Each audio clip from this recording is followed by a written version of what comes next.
O nosso convidado hoje é Jerónimo Cissa, licenciado em Engenharia Informática pela Universidade de Quimpa Vita, no IJ, mestrando em Gestão de Redes e Sistemas de Comunicação pela Universidade de Gregório Semedo, foi docente universitário pelas Universidades de Belas e Independente de Angola, trabalhou mais de 10 anos pela Movicel Telecomunicações nas direções de operações e implementação. Foi também professor pelo Instituto Médio e Administração do IJ, entretanto despedido da função pública por perseguição política. Jerónimo Cissa é natural do Soio, da província do Zaire, e tem 38 anos. Jerónimo Cissa, bem-vindo ao ódio que o ódio criou. Obrigado, boa noite, né? Bom dia, boa tarde, as nossas orações vão da cor da hora do dia. E agradeço pelo convite. Boa noite, Cláudio Rino. Jerónimo Cissa, disseste há tempos que nasceste com uma missão. Qual é essa missão? Na verdade, a missão consiste na luta pelos desfavorecidos, por aqueles que foram dolosamente analfabetizados para serem dominados, e lutar pelos direitos humanos, colocar-me no lugar do próximo, viver pelo legado. Na verdade, a missão é transcendental daquilo que eu posso exprimir com palavras, porque é um sentimento muito profundo, é uma sensação sublime, a qual guia as minhas convicções e a ideologia da liberdade e do bem-estar social para todos aqueles que têm o direito de viver bem neste mundo que pertence a todos nós. Olhando para aquilo que foi a tua infância e a tua adolescência, qual foi o teu primeiro ato de rebeldia que tu possas lembrar? Na verdade, isso começou no seio familiar. E eu tive sempre esse senso crítico, não conformado, portanto, com uma realidade comum. E desde a tenra idade eu comecei a questionar muito os meus pais. Tive a necessidade de pensar além daquilo que todo mundo conseguia ver. E comecei a passar mal com o meu próprio pai, com a mãe, que às vezes eu questionava, mas o pai não ama, a mãe não me ama, e eu era sempre torturado, apelidado de savimbi, de rebelde. E depois, no seio tanto de amigos, eu tinha sempre uma opinião diferente da visão comum. E na escola também, né, eu tive o ensino católico na missão de Santo Antônio do Pinda, no Soio, e fui acólito da missão católica, a primeira igreja católica em África. Então eu tive sempre problemas nos grupos em que eu fazia parte, porque a minha opinião nunca era aquela comum, tinha sempre uma perspectiva diferente, tinha sempre tanto uma capacidade de filosofar, e eu usava muito porquê das coisas, porquê que não podia ser isso, porquê? Pai, porquê? Houve Mãe, alguém... porquê? Professor, porquê? Cissa, houve alguém no teu seio familiar, no círculo de amizades, que te despertou esse espírito de questionar? Pois, eu tive 2 tios, infelizmente os 2 são falecidos, três, né? 3, um que ficou pouco tempo connosco no seio familiar, porque foi no seminário e era para ser padre, mas os que comigo haviam ficado, e nós chamamos esse processo de iniciação. São tios na parte da mãe, com quem eu muito ia na caça, na lavra, e fazer maruvo, íamos fazer carvão, íamos muito também caçar, fazer armadilha de passarinhos na mata, e eles me levavam muito além daquilo que era a visão da minha convivência normal. Então eles treinaram-me para a vida, e eu tive um pensamento, logo na tenra idade, comecei a questionar muito sobre as coisas. Porque os meus tios diziam assim, tu não podes pensar como todos pensam, tu tens que sempre transcender, tens que ter uma visão diferente e tens que ter o teu posicionamento. Porque nem sempre aquilo que outros dizem é verdade, e tu tens que trazer também uma outra realidade. Então não para no que eles dizem, mas também tu podes criar, o mundo é teu, tu podes brilhar como quiseres. E eu cresci com isso, desmistificando, desconstruindo todas as narrativas, todo um senso, uma filosofia que norteava a visão coletiva. E tinhas sonhos na altura de uma Angola melhor? O que é que projetavas para Angola? Qual era o teu sonho para o teu país? Na verdade, eu nasci e cresci numa terra rica, petrolífera, que eu sonho. E eu comecei a ter a consciência cívica e o amor ao próximo muito cedo por parte dos nossos avós. Porque no passado, nos anos 80, a empresa petrolífera, nomeadamente a FINA, Petróleos de Angola, recebia lavras de nossos avós, nossos pais, terrenos.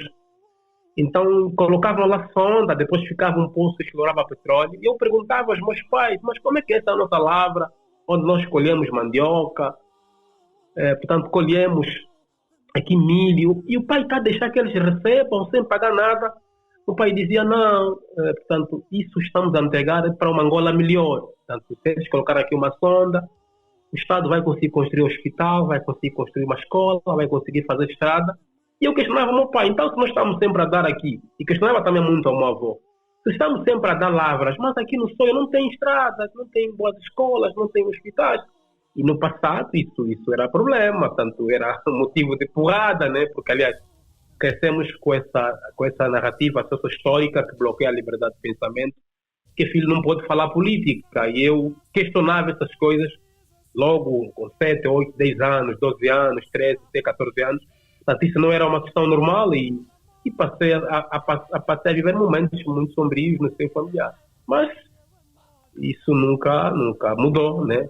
Porque eu percebi que nós, quando nascemos, no sonho, quem no sonho sabe disso, nós tivemos uma influência europeia muito cedo, porque tínhamos uma banda livre em que tínhamos acesso a canais internacionais, havíamos o SIC, víamos jogos.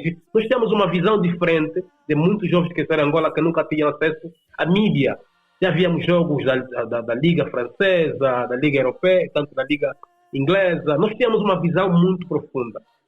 E tínhamos convivência com muitas raças, com muitos homens que vinham de várias partes do mundo, brancos, negros. Então nós sofríamos influência de muita gente. E isso começou a despertar também um senso crítico, analítico, os jornais que nós líamos, as conversas que nós mantínhamos com pessoas de outras áreas do mundo, e que depois despertou em nós. Eu me recordo, nós fizemos a primeira manifestação contra a má governação. Isso foi em 99, 98, no Quintambi. Nós fechamos a estrada, e na altura nós éramos ainda miúdos, e acompanhar os mais velhos que estavam a liderar a luta, e fomos escorraçados, e nos deram corrida com tiros, e fomos parar até nas matas, nos pântanos, porque no sonho há muitos mangás. Então tivemos que entrar nos mangás para podermos esconder da polícia. Daí eu percebi que nós não somos bem governados. Essa tua ação, essa tua rebeldia, essa tua ação de indignação, essas tuas ações de indignação, tinham alguma sustentabilidade doutrinária ou ideológica? É o sentimento de pertença. Nunca tive uma questão doutrinária e sobretudo, que nós, no passado, não tínhamos acesso a questões políticas a partir do seio familiar e com os contextos socio-históricos e uma narrativa de matanças, de ameaças que os nossos pais viviam. Como deve imaginar, nós não tínhamos acesso a muita informação política. Era mais notícias, portanto, de uma visão monolítica do MPLA, da Rádio Nacional, em que diabolizava uma parte, mas é que o sentimento de pertença do petróleo que estava na nossa terra, da riqueza, do peixe, tanto do rio, e nós estudamos na 4ª classe, na 3ª, que um dos maiores rios que nós tínhamos em África era o rio Zaire, e nós não tínhamos água nas torneiras, então nós nos questionávamos, né? Fundamentalmente a mim. Mas se nós temos Rio Grande, como é que a água não sai nas torneiras? E não é uma questão doutrinária, muito menos ideológica, mas é um sentimento de pertença que pairava em mim, que nós tínhamos riqueza, que até tínhamos brancos. O meu pai trabalhava na altura na FINA Petróleos de Angola, e eu via sempre brancos na minha casa. Mas o meu pai não era pago, não recebia salário. No final do mês o meu pai recebia comida numa loja de um branco. Eu questionava, pai, então o pai se trabalha, como é que o pai não recebe salário? Temos que levantar comida e o pai tem que vender a comida para nos sustentar. Não era mais fácil a empresa pagar salário ao pai, o pai decidiu que vai comprar. Portanto, esse senso, a realidade em si, de construir essa narrativa crítica e tentar perceber o outro lado, como as coisas de facto funcionavam. Mas como é que, olhando para esses problemas que existiam na altura, como é que tu justificavas a existência desses mesmos problemas? Ou a quem atribuías a responsabilizavas já a existência desses problemas? Haveria já responsabilização ou pensavas que era uma questão contextual? Eu responsabilizava na altura os brancos, porque eu entendia que são os brancos que decidiam sobre nós. E só para perceber que naquele tempo, o socialismo muito patente, nós recebíamos a água, e a água ia uma cisterna no bairro que distribuía a água, e também ia um carro de peixe, tanto com frigorífico, e distribuía o peixe para as famílias. Mas o meu pai tinha 2 mulheres, eu era filho da segunda mulher, e o meu pai tinha muitos filhos. O peixe que eles davam, que distribuíam no bairro, nunca chegava. Em pouco tempo nós estávamos novamente a passar fome. Portanto, eu perguntava ao pai, mas não era mais fácil cada um comprar o peixe que quiser? Tem que nos oferecer peixe por quê? Se nós temos rio, por que a água não sai nas torneiras? Então os brancos são maus. E eu responsabilizava os brancos, e meu pai, como trabalhava com brancos, entendia que eu estava a criticar os seus chefes. E comecei, portanto, a viver represálias incomensuráveis no seio familiar. E quando é que te apercebeste que na origem dos problemas não estariam necessariamente os europeus, os brancos? A Igreja Católica e eu como acólito tínhamos uma série de debates a nível da escola, porque também estudava na igreja onde eu era católico e também estudava na igreja católica, na escola católica. E nós tínhamos debate, os padres dão essa liberdade às pessoas de poderem ler, nós tínhamos bibliotecas, e começamos a ler sobre política, comecei a ler sobre Platão, sobre Aristóteles, começamos a ler livros, né? Começamos a ler sobre o marxismo, e aí eu comecei a perceber alguma coisa não está certo. Nós temos um governo, então quem vem trazer aqui a comida não vem sob orientação do governo, do branco, vem sob orientação de quem gera o país.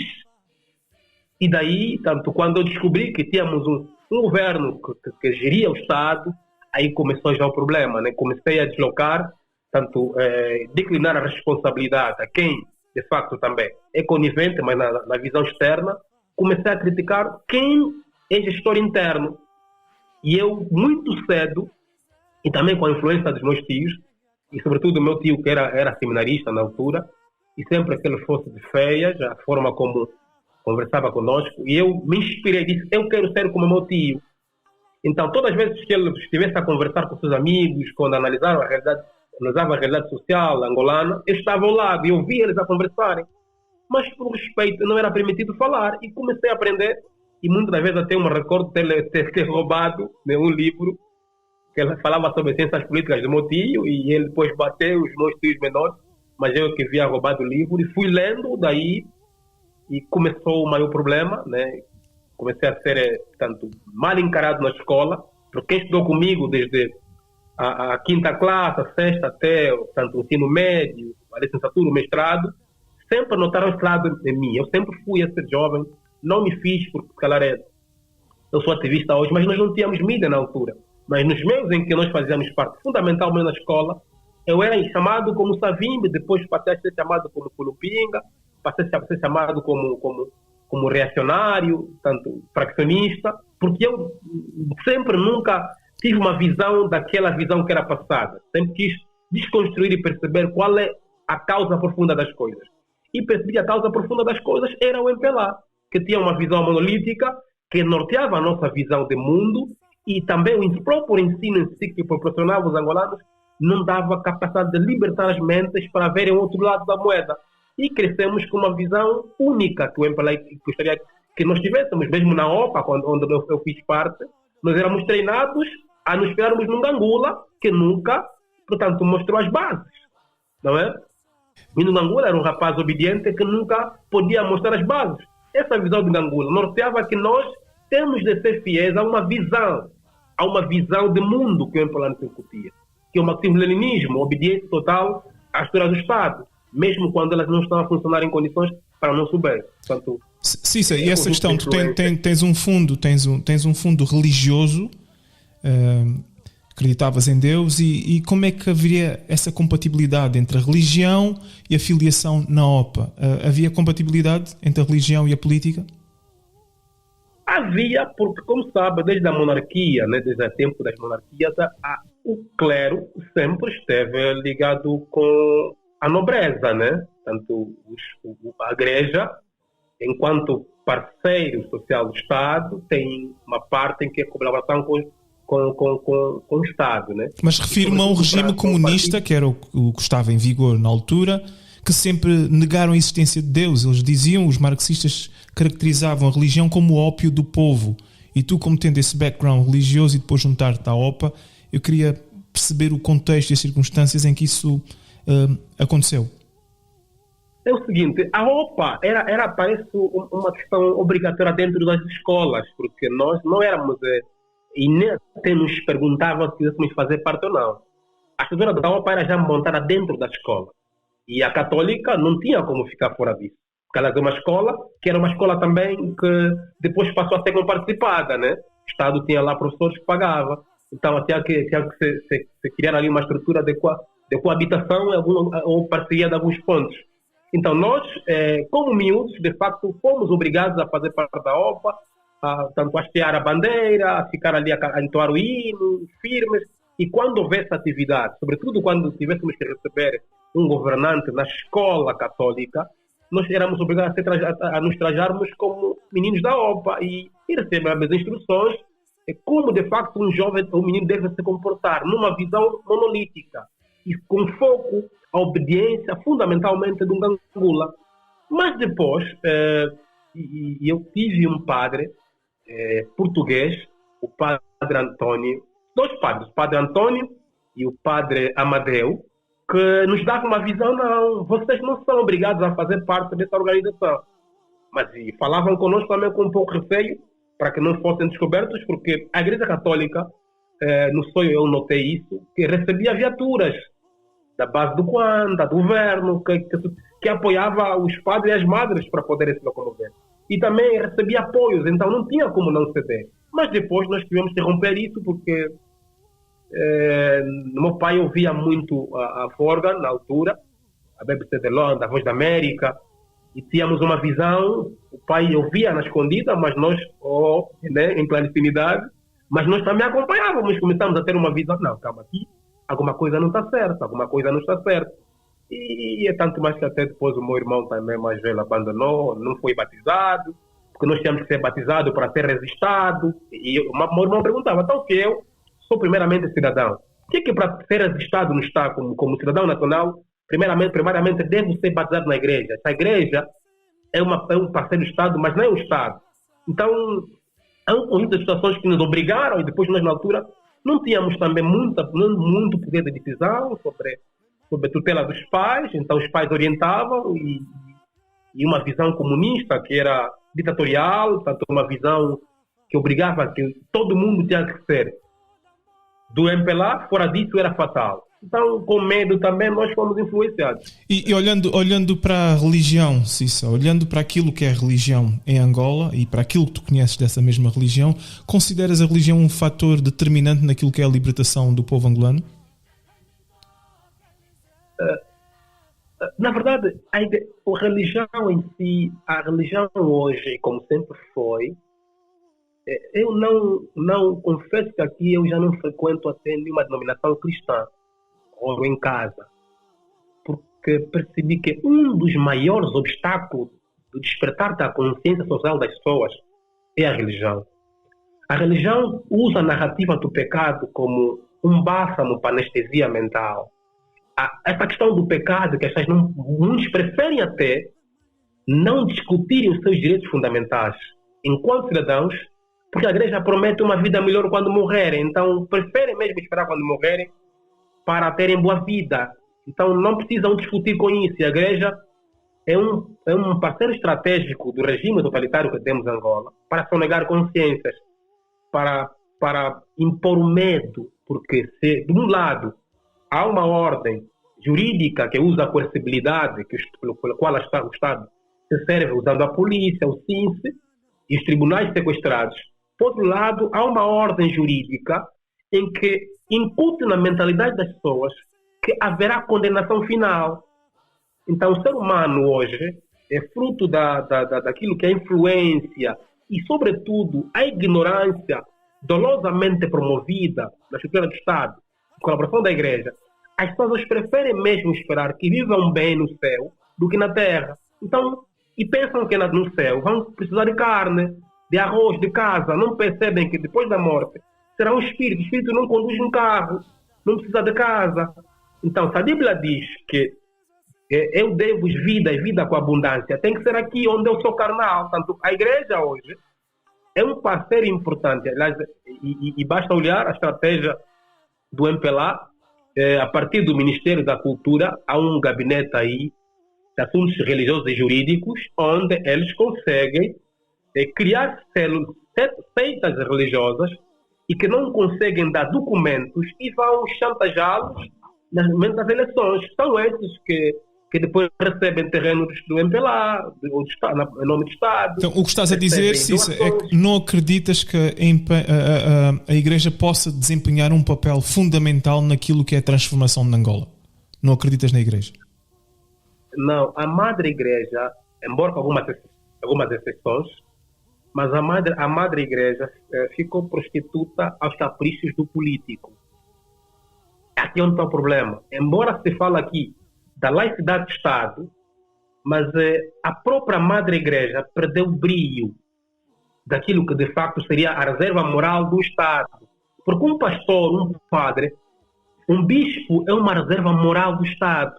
Mas o que nós temos aqui, a promiscuidade, sobretudo a narrativa de sequestro mental e de enriquecimento por meio da fé, é que faz com que hoje pastores, bispos, apostem mais em milagre para distrair as pessoas do que prestarem um serviço importante na promoção da cidadania e também na pregação da palavra de Deus para conseguirem tanto, digamos aqui, levar os evangelhos mais distantes e ganhar almas para Cristo.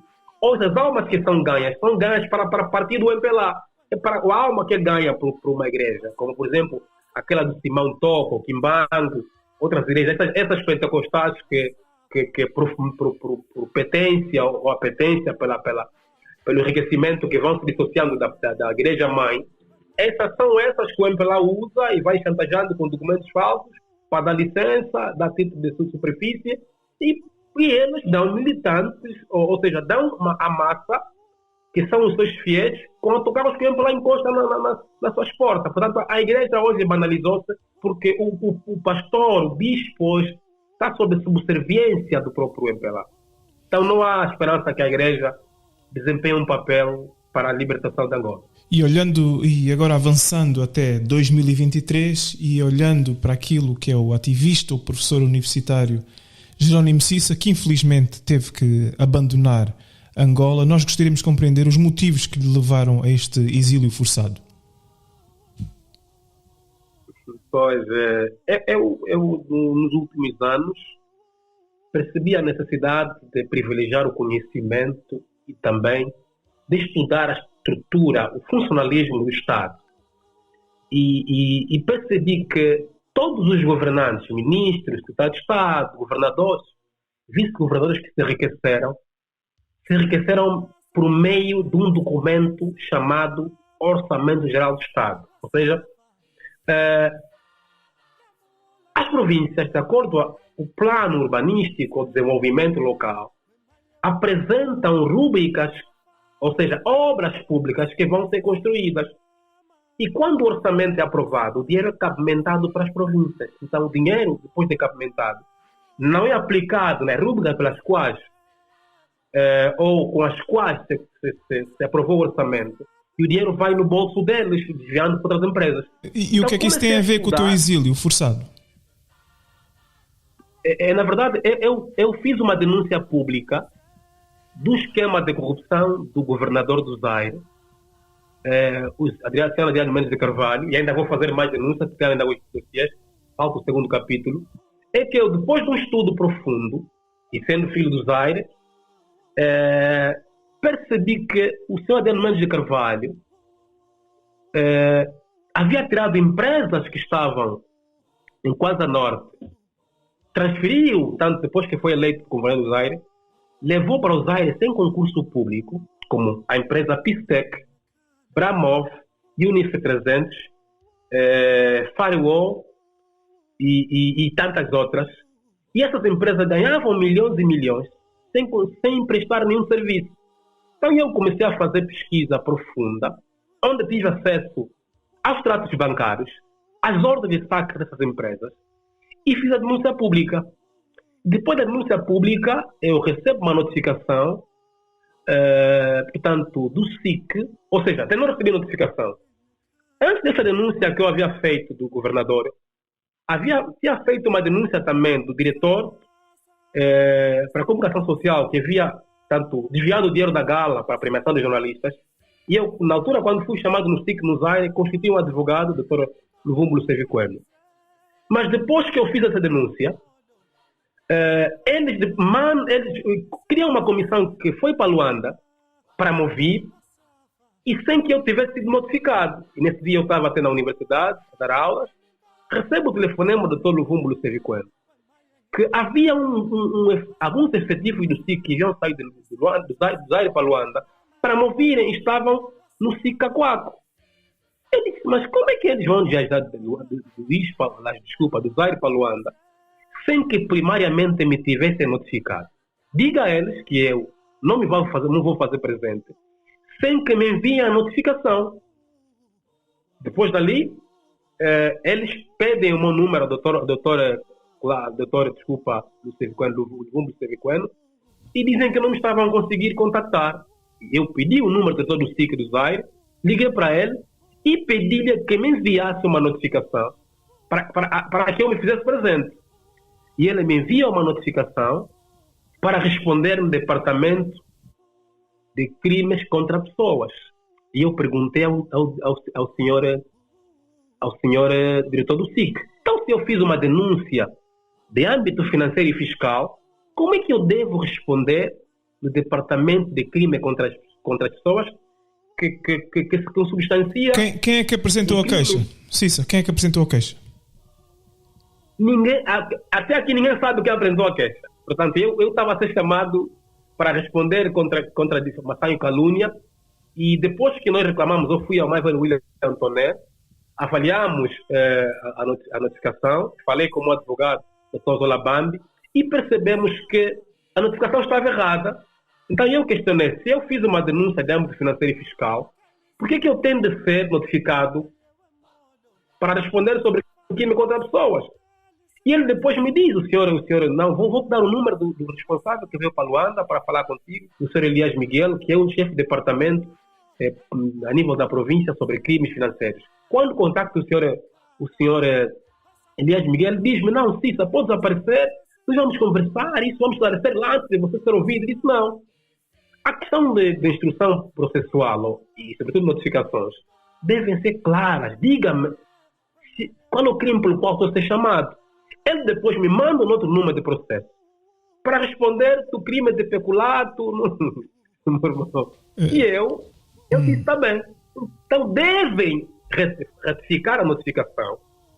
Retifica a notificação e coloquem mesmo que eu estou a ser chamado porque denunciei o governador.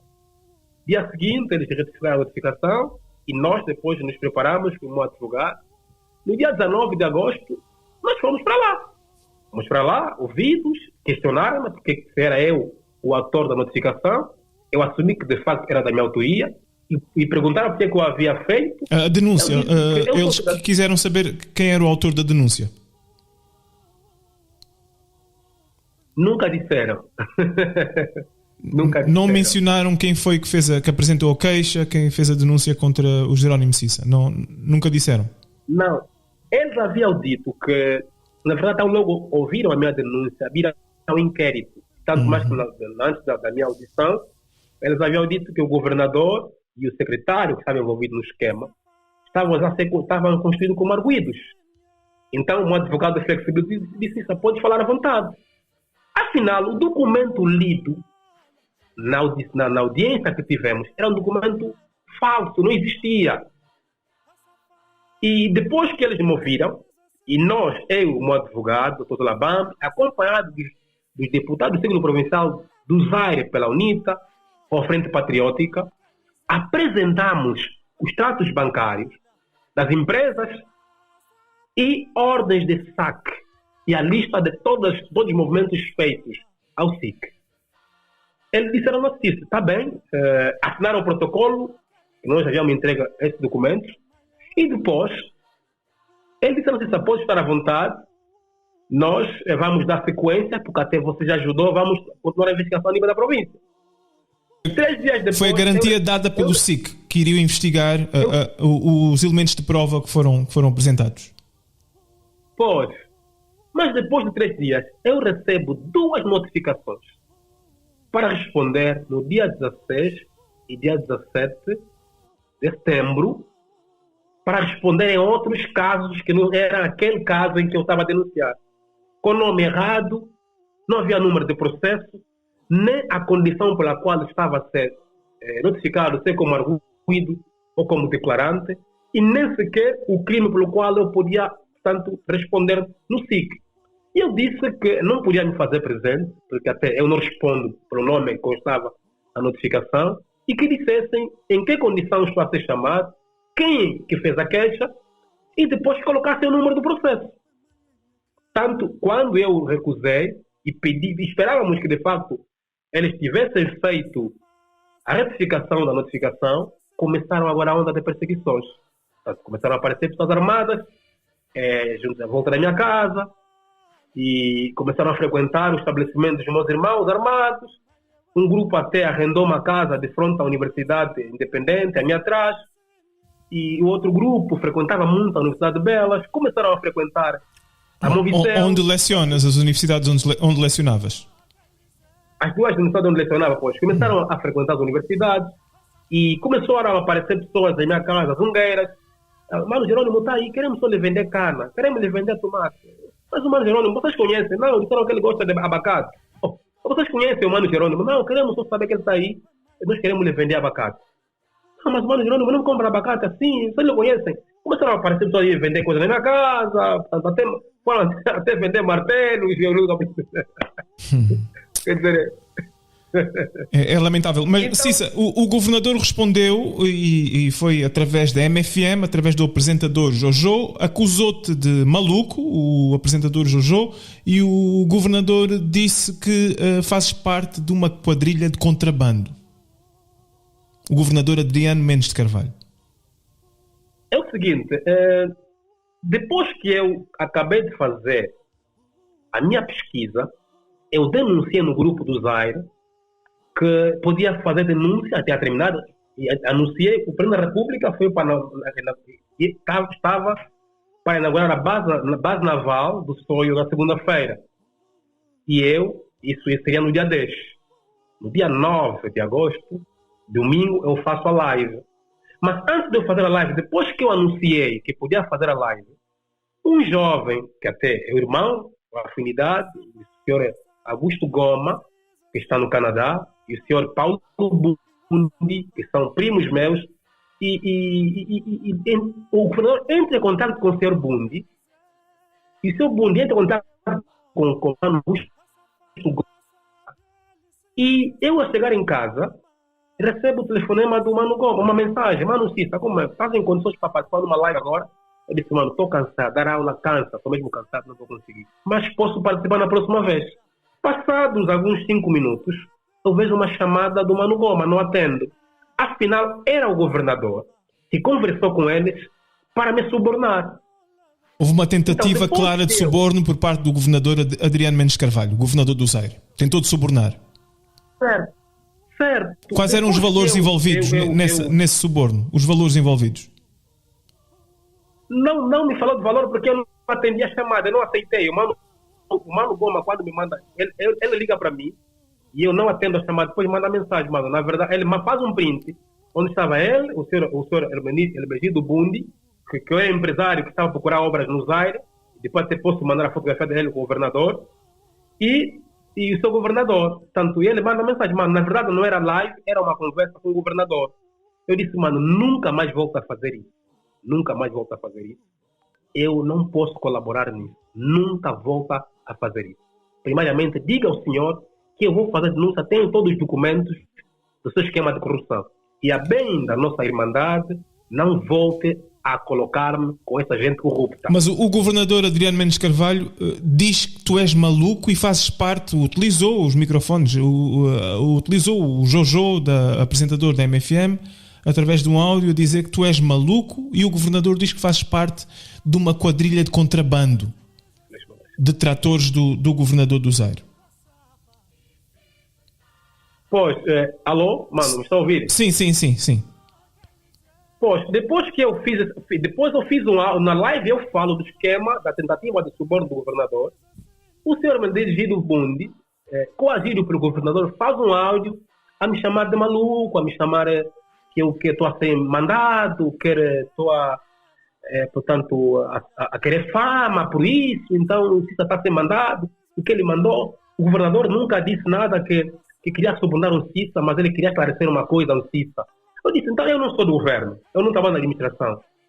Não tínhamos um projeto, mas que projeto é esse do governador? Que só podia ser explicado a mim quando o Zaire tem muitos jovens. Eu nunca tive ligação com o governador. E nunca apresentei intenção de trabalhar com ele. Que projeto me queria apresentar? Então, logo depois que eu anunciei a live da denúncia do esquema de corrupção. Portanto, e depois o João fez corte, pôs na rádio, fez um corte de uma abordagem do Elde de Chuto, tirou aquele áudio. O Jojo faltou-me enorme respeito, mas ele disse que me convidou na rádio quando nunca me tinha contactado. Né? Eu também trabalho por regime, é normal que eu faça trabalho de deturpação da opinião pública. Mas a verdade é essa, eu comecei a ser perseguido. O meu advogado, depois que viu que o processo está a morrer, porque depois o governador escreveu uma carta de repúdio da minha denúncia, entregou ao subprocurador do Zaire, Ernesto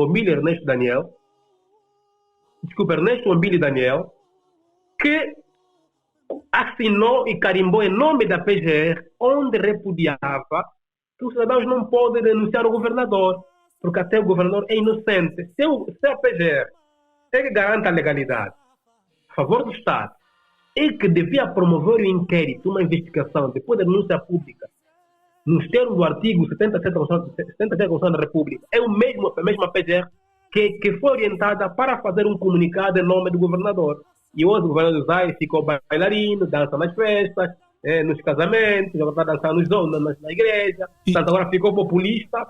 A única forma que tem para conseguir escapar daquela mancha de corrupção, mas nós apresentamos elementos probatórios desse esquema. E olhando para as circunstâncias, Necissa, olhando para as circunstâncias que te fizeram abandonar Angola, ameaças à tua integridade física, as pessoas suspeitas, armadas à tua volta, tu acreditas que poderás voltar em breve em segurança para Angola? Não consigo voltar agora, porque a questão é a seguinte: o esquema de corrupção começava do Tesouro. Eu peguei o esquema de corrupção a partir do Tesouro. A senhora Heloísa Costa é que cabimentava o dinheiro para o governo provincial do Zaire. Então, isto envolve muitas pessoas, não só os corruptos no governo provincial do Zaire, mas pessoas mesmo no Tesouro, mesmo no Ministério das Finanças também. Sim.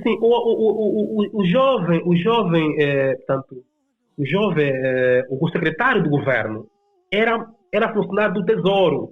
Ele estava em comissão de serviço no do governo do Zaire, e como testa de ferro do governador. Então, o senhor Azevedo, portanto, o jovem Azevedo, que é o secretário do governo, era ele que tinha links no Tesouro com a senhora Heloísa Costa, que cabimentava o dinheiro diretamente para o governo provincial e não para a delegação provincial das finanças. Até tanto mais que a delegada das finanças nem percebia a quantidade de dinheiro que entrava no governo provincial sem passar na delegação provincial, na sua conta, para poder cabimentar de acordo com as despesas públicas. Só para perceber, o governador reparou a SES, assim, limpar o pó da SES, na ordem de 25 milhões de kwanzas. Só para comprar papel higiênico, comprar resmas, comprar tinteiro. O governador gastou 179 milhões de kwanzas. Meu Deus. E outra tinta de novo, comprar, gastou 57 milhões de kwanzas. Esses documentos nós entregamos aonde? Ao SIC. Tens todos, A PGR tem esse documento. todos os documentos, todos os elementos de prova foram entregues ao SIC e até ao momento o SIC não fez nada. Jerónimo Cissa, uma das tuas frases muito conhecidas foi o facto de dizeres que as ditaduras não caem através de eleições. E eu perguntar-te-ia, de que forma é que pode cair a ditadura em Angola? Na verdade, as ditaduras, reitero aqui a minha modesta reflexão, as ditaduras de facto não caem com eleições. Elas derrubam-se nas ruas. Nós, para derrubarmos a ditadura do MPLA, temos de mexer as bases, a estrutura que segura a ditadura. Primeiro, temos de perceber que para o MPLA sair do poder, como monopolizou o Estado, a polícia, as FAO, o SINCE, estão todos partidarizados. Nós temos de perceber que também o MPLA se mantém no poder por conivência do Ocidente. Então nós temos que ameaçar interesses. Temos de perceber, passados quase mais de 10 anos, as manifestações que são feitas do cemitério da Santana até Largo das Escolas já não vão surtir efeitos. E é uma necessidade de mudarmos estratégias. Temos que, temos que montar uma estrutura. Primariamente, as manifestações devem ser feitas nas instituições que asseguram a ditadura, como fizeram as Zungueiras. Nós temos que ir à presidência. Nós temos que manifestar na base da Total. Nós temos de manifestar na base da BP, da Chevron. Nós temos, os manos da Luna têm que manifestar nas minas. Nós temos, os do Zaire de Cabinda têm de manifestar portanto, nas sondas. E temos de começar a manifestar na Assembleia Nacional, no Tribunal Supremo, no Tribunal de Contas, nos ministérios. Porque, ora vejamos, nós vamos gritar na Praça da Independência, na Praça da Independência e vamos para casa. E depois, o que é que acontece? Não há nenhuma repercussão internacional. Quando nós começarmos a ir frequentar, manifestar e mostrar cartazes a Total que apoiam a ditadura, mostrar as mortes da ditadura, a fome, os brancos vão dizer ali nos seus chefes: aqui nós estamos em risco, aqui nós não trabalhamos em paz e corremos o risco até de ser raptados. E daí, por uma conjuntura geopolítica estratégica, o MPLA de sair do poder. E por outro, nós temos de pensar a necessidade de infiltrarmos pessoas no próprio sistema. Não vamos conseguir derrubar o sistema de fora. Nós temos de infiltrar pessoas dentro do sistema. Essas pessoas vão criar fissuras, vão conseguir dar pistas, vão conseguir ajudar a manter a estrutura. E por outro, nós continuamos a fazer manifestações como amadores. Por exemplo, nós não temos kit de resistência. Quando você vai a uma manifestação de uma ditadura, nós temos de ter um kit, temos de ter uma máscara anti-gás lacrimogêneo, temos de ir com uma água. Nós precisamos construir uma equipa de médicos, de enfermeiros, que prestam primeiro socorro no terreno quando alguém é ferido. Nós precisamos ter uma equipa de advogados, de juristas, que prestam consultoria jurídica, que prestam assessoria jurídica quando um ativista é detido. Nós temos de montar uma estrutura inteligente, porque vejo que eu sempre participando das manifestações, há muito entusiasmo, há poucas estratégias, há pouca ponderação às vezes na forma como nós atuamos. Imagina que nós todos não montamos um plano de atuação, todo mundo vai no mesmo beco e todo mundo parte do mesmo sítio para o local. Nós temos que estar a criar técnicas militares de saída de triângulo, de retângulo, ao círculo. Portanto, nós temos que emancipar pessoas também que adiram à luta. E para isso, precisamos mudar de estratégias e montar uma história de fato. E a nível internacional, nós temos de conseguir furar no Senado. Nós temos de ter pessoas que consigam furar no Senado, criar links com os partidos, ou os democratas ou republicanos, tentarmos mostrar de facto qual é a realidade angolana diferente do relatório que é enviado lá. Temos que conseguir pessoas que façam um discurso no Parlamento Europeu com documentos, para não parecer que nós somos queixosos, fazer estudos concretos sobre a miséria, sobre a corrupção, sobre a violação de direitos humanos, sobre detenções ilegais, documentadas, com nomes, imagens, apresentar às instituições, olha o que vocês estão a apoiar. E depois massificarmos a consciência de liberdade. Porque, para terminar essa parte, o maior obstáculo que nós temos é a estratégia que o MPLA usa para controlar a mentalidade das pessoas, a consciência, a fome. O MPLA usa a fome e o desemprego como capitais para dominar consciências. Então nós temos que criar, portanto, um banco de revolução. O banco de revolução vai fazer com que nós tenhamos uma logística. Imaginem que nós fazemos manifestações. Depois de uma hora estamos para casa. Temos que conseguir nos manter diante de uma estrutura durante uma semana. Temos que ter logística, temos que ter comida, temos que ter água. E daí precisamos ter empresários da resistência. Precisamos ter empreendedores da resistência. Precisamos, empoderar a luta, porque os pobres não podem conseguir derrubar uma ditadura. Temos que ter uma mentalidade um pouco capitalista para que tenhamos uma estrutura financeira e econômica capaz de colmatar as necessidades dentro da luta. Porque há muita gente que desiste na luta pelas dificuldades. O MPLA conhece a nossa dificuldade e aproveita essa dificuldade para comprar a liberdade de pensamento, para negociar a liberdade de pensamento e de intervenção pública. Portanto, há aqui um trabalho a ser feito e temos de sair e olharmos para trás, a experiência ganha, os erros que cometemos e, de facto, é que precisamos fazer, porque o MPLA não é um partido político e eu vejo muitos partidos na oposição a ombrear com o MPLA do ponto de vista democrático. Não, o MPLA é uma máfia. O MPLA é um partido neocolonialista. E temos de estudar como derrubar um neocolonialista, não um partido político. O MPLA não é um partido, é uma máfia. É um partido, é um grupo neocolonialista. Então, se nós começarmos a olhar o MPLA como partido político, claro que vamos contar com eleições, claro que nós vamos conseguir pensar que é possível destituir o presidente nas instituições. Não. Os partidos façam, de facto, a sua parte, mas nós precisamos de uma agenda nacional de independência clara e objetiva para Angola. Caso não, o MPLA vai se ramificar nas autarquias e, se não aprovar as leis até agora, o pacote legislativo, porque ainda não tem um software de fraude já criado. Quando o concluir, certamente que vai aprovar o pacote legislativo autárquico e vai continuar a ganhar eleições autárquicas a nível de todos os municípios, como aconteceu, por exemplo, em Moçambique, com a Frelimo. Jerónimo Cissa, ativista e professor universitário, muito obrigado. Foi a presença de Jerónimo Cissa no Ódio que o Ódio criou, uma série de entrevistas com figuras, personalidades marcantes e figuras controversas da sociedade angolana. Jerónimo Cissa, muito obrigado pela entrevista concedida. Obrigado pelo carinho, pelo apreço e também a todos quanto nos acompanham, portanto, esse nosso exercício patriótico.